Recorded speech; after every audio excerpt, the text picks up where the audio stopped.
আগের দিন আপনাদের সাথে শেয়ার করেছিলাম আমরা ফুলের বাগানে এসেছি। তো কেমন লেগেছিল বন্ধুরা অবশ্যই কিন্তু ওই ভিডিওতে কমেন্ট এখনও পাইনি, জানাবেন। তারপরে আরও বাকি অনেক ভিডিও ছিল যেগুলো দেখার মতন, অনেক অনেক জায়গা ছিল সুন্দর সুন্দর। তো চলুন সেগুলোই ওই যে শেয়ার করছি। এখানে দেখুন কত সুন্দর জলের মধ্যে একটা ঝর্ণার ব্যবস্থা করে রেখেছে, ভীষণ সুন্দর লাগছে। সবাই ফটো ভিডিও সব তুলছে, তো এখানে আমরাও অনেক ফটো ভিডিও তুলেছি।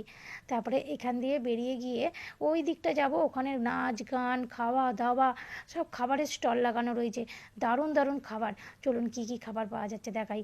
এখানে সোডা জল পাওয়া যাচ্ছে, এখানে ঝালমুড়ি, তারপরে হচ্ছে চাট মশলা, মানে চাটের মধ্যে যে কোনো চানাচুর, চাটের মধ্যে মানে পেঁয়াজ টেয়াজ দিয়ে মাখা এরকম আরও অনেক কিছু পাওয়া যাচ্ছে। আরও খাবার দেখাই। এইসব খাবারের না আমি এখানকার নাম জানি না, তো ওই জন্য দেখিয়ে দিচ্ছি আপনাদের। তারপরে এখানে চপও ছিল অনেক রকমের, যেমন হচ্ছে তোমার আলুর চপ, লঙ্কার মানে চপ। এই দেখুন কত সুন্দর সুন্দর ফুলুরি টাইপের অনেক কিছু। এখানে সোডা জল, লেবু জল, পুদিনা পাতার মানে জল, এইসব পাওয়া যাচ্ছে।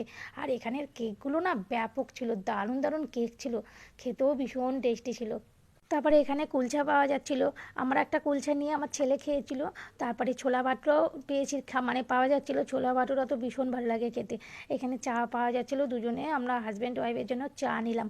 প্রথমে ছোলা ভাটুরা এখানে খেয়ে নিয়েছিলাম, ছেলে কুলচা খেয়েছিল। তারপরে দাঁড়িয়ে দাঁড়িয়ে চা খেলাম। এখানে দেখুন লোকের